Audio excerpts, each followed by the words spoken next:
जय श्री श्याम दोस्तों, कैसे हो? उम्मीद करता हूँ सभी अच्छे होंगे।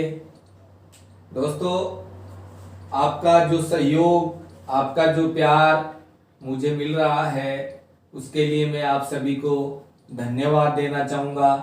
और भविष्य में भी इसी तरह आप अपना प्यार मुझ पर जताते रहिए। मैं आपके लिए इसी तरह वीडियो डालता रहूँगा, आपकी हर प्रॉब्लम का सॉल्यूशन आपको देता रहूँगा।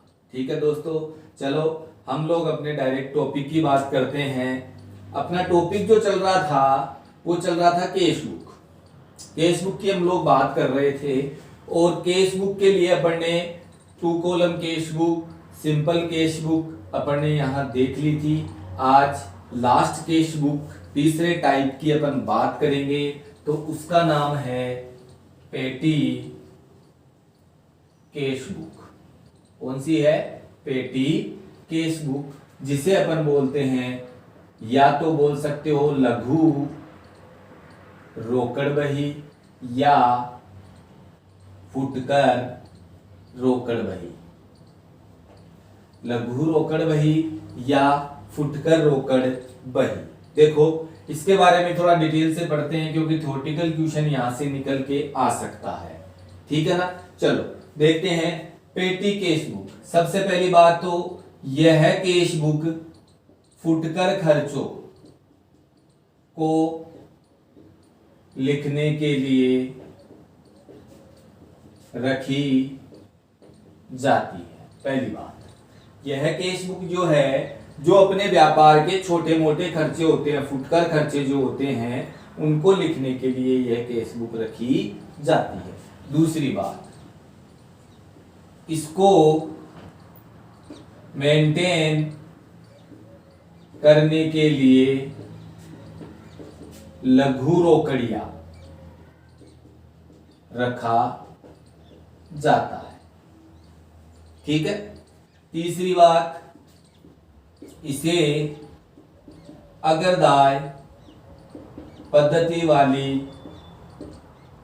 रोकड़ बही भी कहते हैं। मोस्ट इंपोर्टेंट है ये। अगरदाय पद्धति वाली रोकड़ बही कौन सी बही को कहते हैं?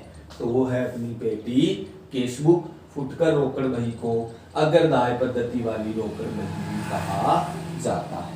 क्यों कहा जाता है, इसका रीजन मैं आपको बता देता हूं। अगरदाय का मतलब होता है पहले भुगतान। ठीक है ना? बिजनेस का जो मालिक होता है वह रोकड़ियों को भविष्य में होने वाले छोटे मोटे खर्चों के लिए पहले ही भुगतान कर देता है, इसलिए इसे अगरदाय पद्धति वाली रोकड़ बही भी कहते हैं। ठीक है। चौथी बात, मेन इंपोर्टेंट, इसमें प्राप्ति का केवल एक ही कॉलम होता है और सभी कॉलम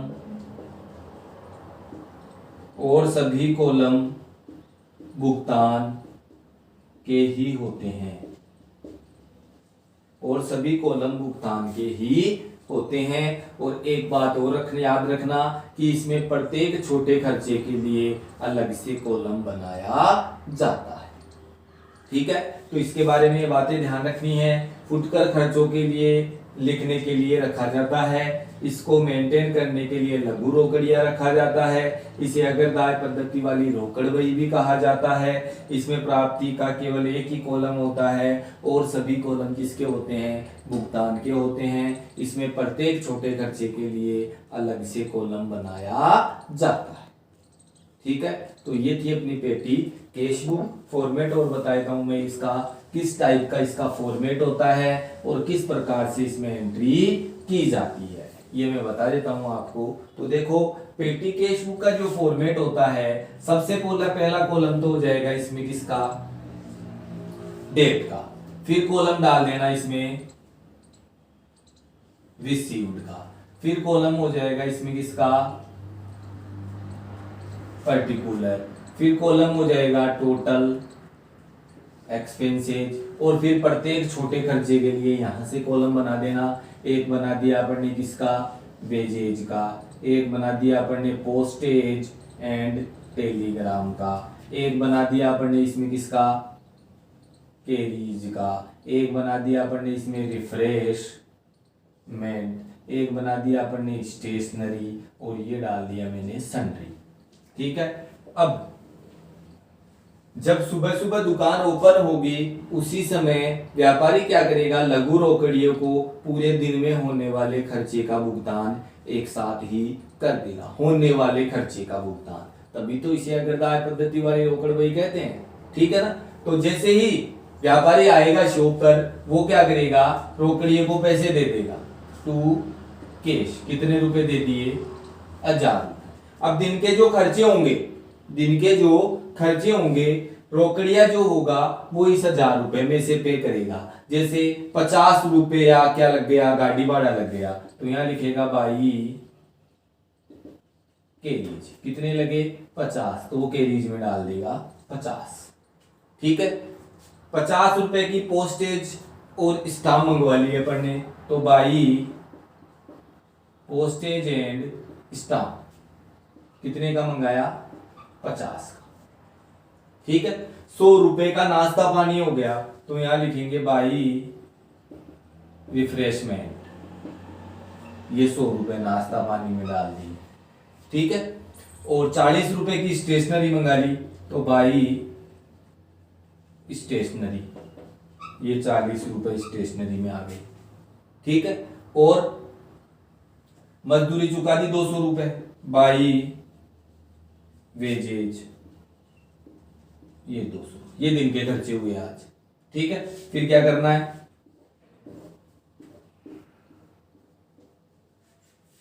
प्राप्ति तो कितने की हुई, 1000 की। भुगतान देखो 100, 200, 440 रुपए का भुगतान हो गया।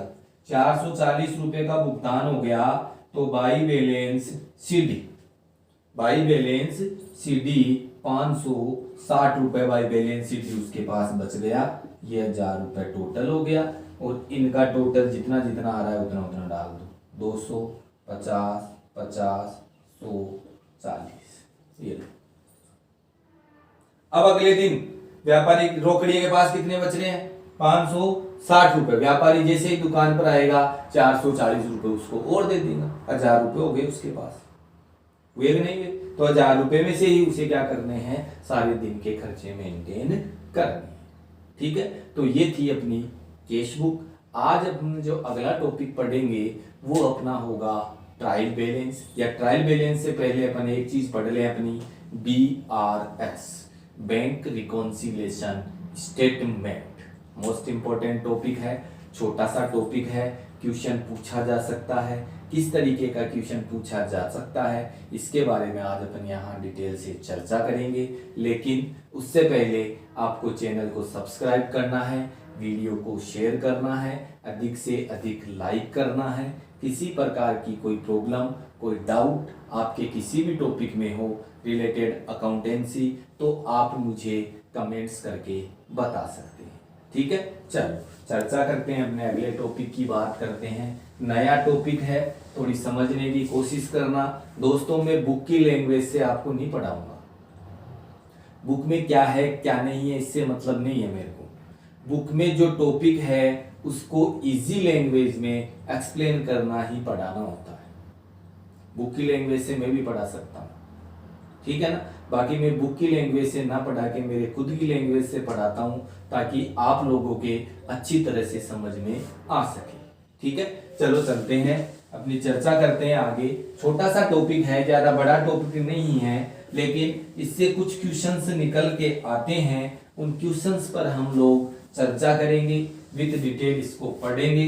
किस प्रकार से BRS बनाया जाता है, क्यों बनाया जाता है, बनाने के रीजन क्या क्या हैं, और कैसे या कौन इसको तैयार करता है।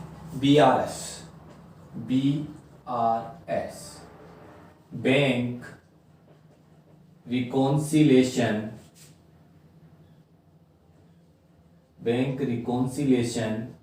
Statement. Bank reconciliation statement, bank समाधान विवरण। अच्छी तरह समझना है, समझना अच्छी तरह है। बैंक समाधान विवरण। देखो दोस्तों, एक तो होती है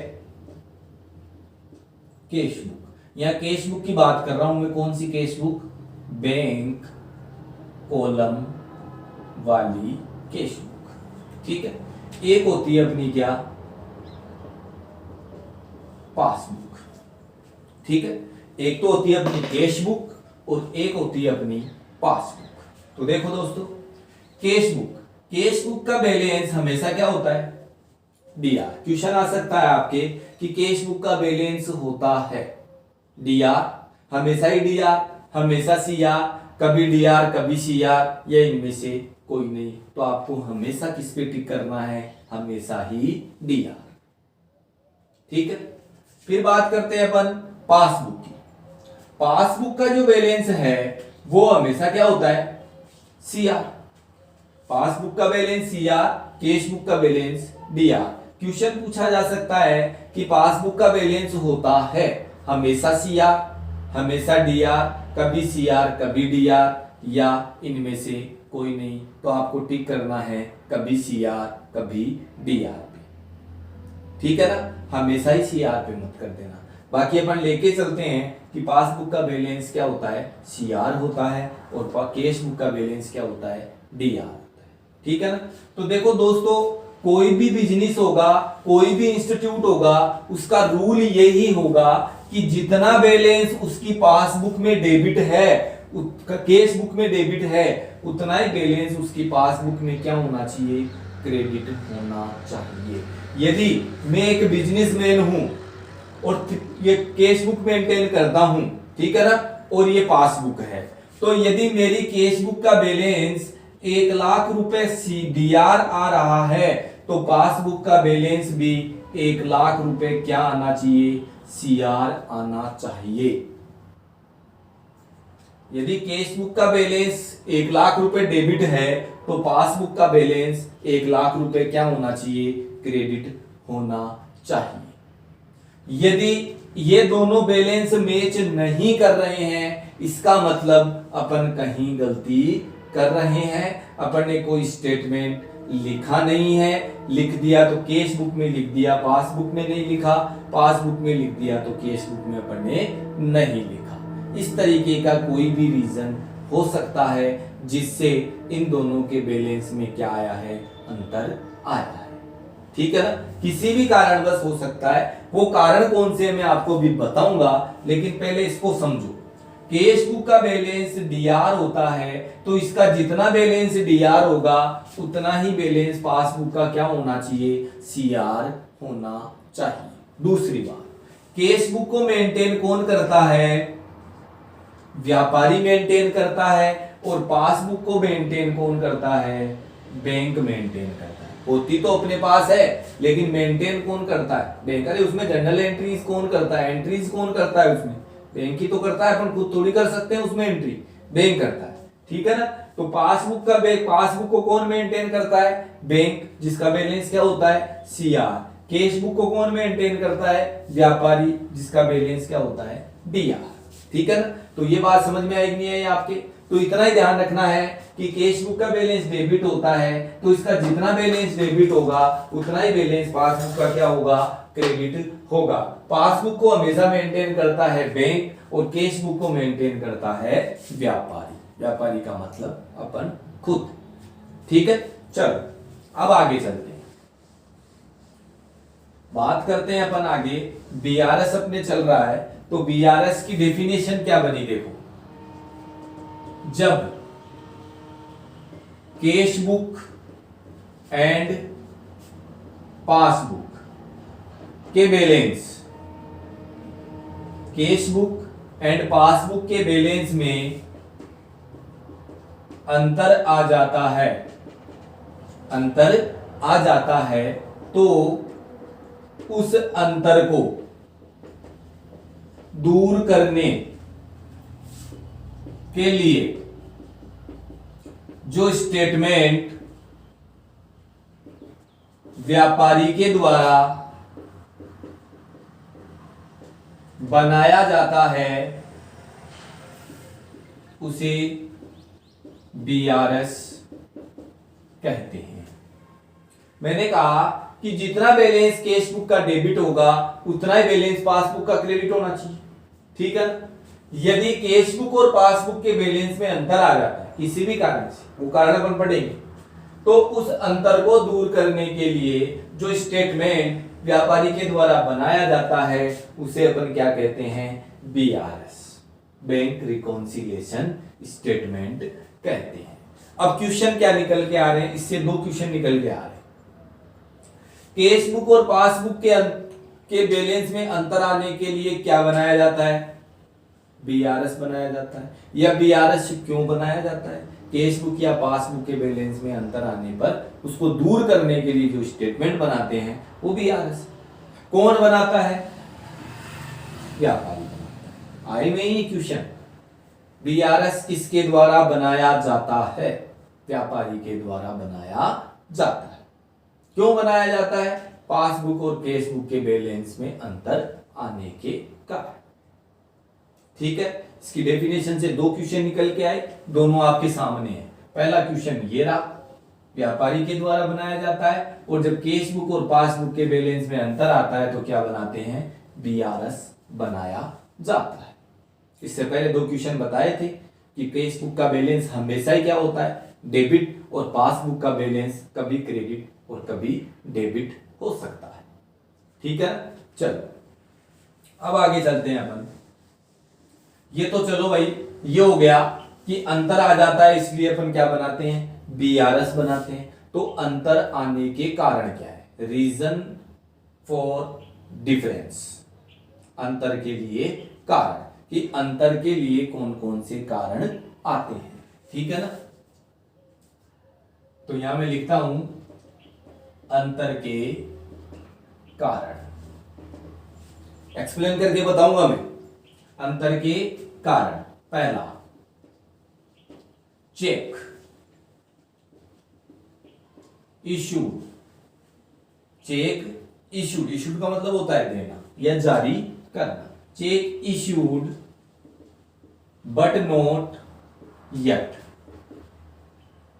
presented for payment, cheque issue किए लेकिन अभी तक वो बैंक के लिए पेमेंट के लिए प्रस्तुत नहीं हुई, कहां, बैंक, ठीक है ना। अब देखो अंतर कैसे आया, मैं समझा देता हूं। ये तो है अपनी क्या,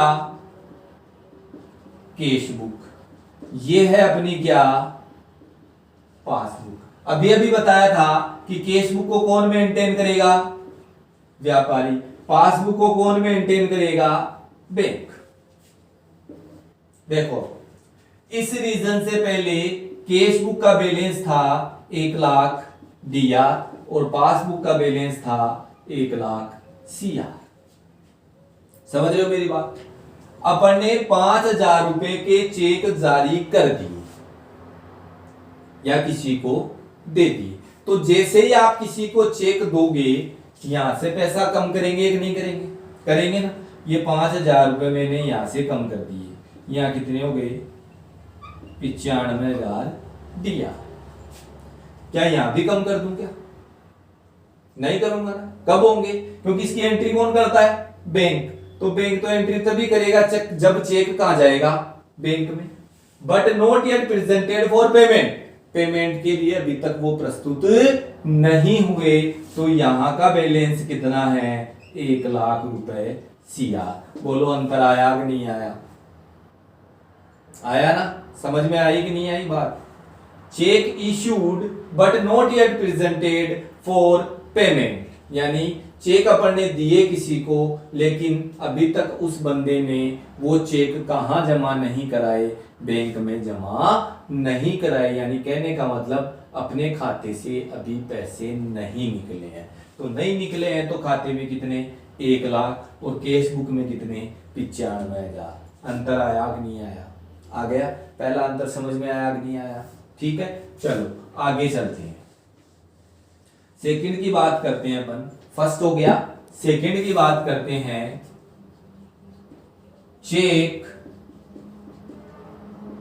डिपॉजिट, डिपॉजिट का मतलब जमा करना, इनटू बैंक, चेक बैंक में जमा कराए, बट नॉट यट कलेक्टेड या डिपॉजिटेड, एक ही बात है, by bank, but not yet collected, deposited, credited by bank, bank के द्वारा अभी तक जमा नहीं किए गए। अंतर आ रहा है, देखो कैसे आ रहा है, ये कैश बुक, ये पासबुक, ठीक है, यहां कितना 1,00,000 दिया और यहां कितना 1,00,000 CR। Check deposited into bank, मैंने चेक बैंक में जमा कराया, तो एंट्री यहां करूंगा, यहां करूंगा, यही होगी ना, ठीक है।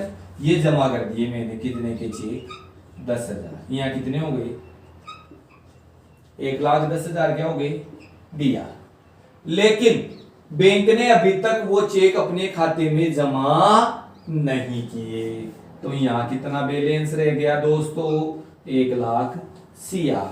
अंतर आया कि नहीं आया, आ गया, कोई दिक्कत इसमें, कर सकते हो ना। चलो आगे चलते हैं,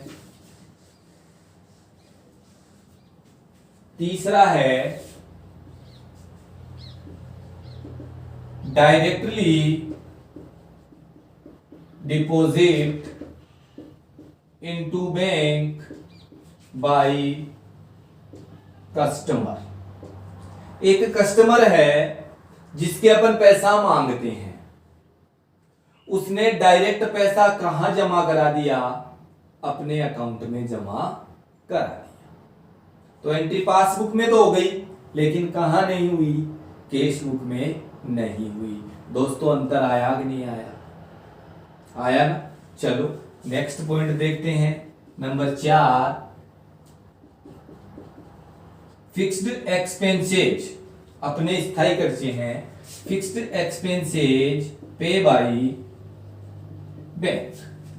कुछ अपने फिक्स एक्सपेंसेज हैं जो कि बैंक के द्वारा ही क्या कर दिए जाते हैं, पे कर दिए जाते हैं, चुका दिए जाते हैं, जैसे अपना इंश्योरेंस प्रीमियम हो गया, ठीक है, जैसे अपना इनकम टैक्स हो गया, या कुछ अदर खर्चे और हो गए, वो डायरेक्ट कहां से डेबिट हो गए, अपने अकाउंट से डेबिट हो गए, तो एंट्री पासबुक में तो हो जाएगी, लेकिन कहां नहीं हुई, कैश बुक में नहीं हुई, तो बताओ अंतर आएगा कि नहीं आएगा, आएगा ना। चलो नेक्स्ट पॉइंट देखते हैं, नंबर 5, इंटरेस्ट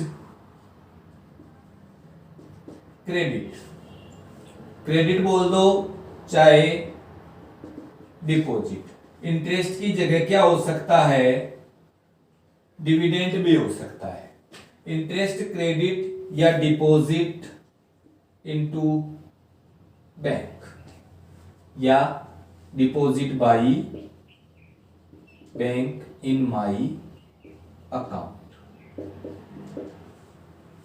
ठीक है ना। बैंक ने अपने खाते में ब्याज के क्या कर दिए, जमा कर दिए, तो एंट्री पासबुक में तो हो गई, लेकिन कहां नहीं हुई, कैश बुक में नहीं हुई, ठीक है, तो डिफरेंस आ गया। Number 6, bank charges charge by bank. कुछ बैंक चार्ज है, जैसे एटीएम का खर्चा हो गया, मिनिमम चार्ज हो गया, ये सब बैंक ने क्या कर लिए, अपने खाते से क्या कर लिए, काट लिए, ठीक है ना। तो पासबुक में तो एंट्री हो गई, लेकिन कैश बुक में एंट्री नहीं हुई, एक डिफरेंस का रीजन ये हो गया। Number 7, interest debit by bank. Debit का मतलब होता है काटना, बैंक ने ब्याज के अपने खाते से काट लिए, तो पासबुक में तो एंट्री हो गई, लेकिन कैश बुक में एंट्री नहीं हुई, ठीक है। और last, cheques and bills are dishonoured. Dishonoured का मतलब होता है अनादरण, या अपनी साधारण लैंग्वेज में अपन बोलें तो चेक या बिल का बाउंस होना। चेक या बिल क्या हो गए, बाउंस हो गए, तो इसकी पासबुक में एंट्री नहीं, कैश बुक में एंट्री हो गई, पासबुक में एंट्री हो गई, लेकिन फिर क्या हुए, वो बाउंस हो गया, तो पासबुक में एंट्री नहीं हुई या हो गई, सॉरी पासबुक में तो हो गई लेकिन कैश बुक में एंट्री नहीं हुई, तो डिफरेंस आएगा या नहीं आएगा, आएगा, कोई दिक्कत इसमें। तो ये 8 रीजन है जिससे कैश बुक और पासबुक के बैलेंस में क्या आता है, डिफरेंस आता है। ठीक है दोस्तों, चलो एक बार दोबारा एक्सप्लेन करते हैं। BRS bank reconciliation statement, bank समाधान विवरण, अंतर के कारण क्या क्या है। सबसे पहली बात, बीआरएस क्यों बनाया जाता है, कैश बुक और पासबुक के बैलेंस में जब अंतर आता है तो उस अंतर को दूर करने के लिए जो स्टेटमेंट व्यापारी के द्वारा बनाया जाता है उसे बीआरएस कहते हैं। जितना बैलेंस कैश बुक का डेबिट होगा उतना ही बैलेंस पासबुक का क्या होना चाहिए, क्रेडिट होना चाहिए। नहीं होता है तो बीआरएस बनाते हैं। कौन बनाता है, व्यापारी बनाता है। ठीक है, फिर किन किन कारणों से कैश बुक और पासबुक के बैलेंस में अंतर आ जाता है, वो अंतर है आपके सामने। Check issued but not yet presented for payment, यानी चेक अपन ने किसी को दिया लेकिन अगले बंदे ने अभी अपने खाते से पैसा नहीं निकलवाया, यानी चेक बैंक में जमा नहीं कराया। फिर cheque deposited into bank but not yet collected by bank, अपन ने चेक बैंक में जमा करा दिए लेकिन बैंक ने अभी तक उन चेकों का पैसा अपने खाते में जमा नहीं किया। फिर directly deposited into bank by customer, customer ने डायरेक्ट अपने खाते में पैसे जमा करा दिए। फिक्स्ड एक्सपेंसेस पे बाय बैंक, अपने कुछ स्थायी खर्चे हैं, फिक्स खर्चे हैं जो बैंक से अपने को पे करने पड़ते हैं लेकिन बैंक ने उनको अपने खाते से क्या कर दिए, पे कर दिए। इंटरेस्ट क्रेडिट या deposited by bank in my account या सेल्फ अकाउंट, अपने खाते में बैंक ने इंटरेस्ट या लाभांश का क्या कर दिया, पैसा जमा कर दिया।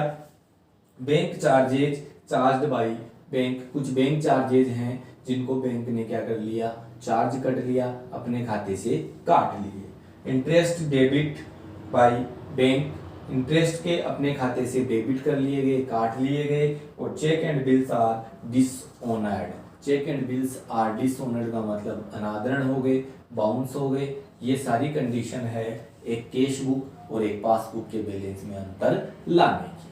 ठीक है दोस्तों, अब बीआरएस किस प्रकार से बनाया जाता है, किस प्रकार से ये डिफरेंस अपने काम में आते हैं, कैसे इनको यूज करना है, ये सारी बातें अपन नेक्स्ट वीडियो में देखेंगे। तब तक के लिए नमस्कार दोस्तों। मेरी एक बात ध्यान रखना, आपका प्यार मुझ पे इसी तरह बनाए रखना और मेरे वीडियो को, मेरे चैनल को इसी तरह सब्सक्राइब और शेयर करते रहना। मैं आपके लिए यहाँ बढ़िया से बढ़िया टॉपिक लाता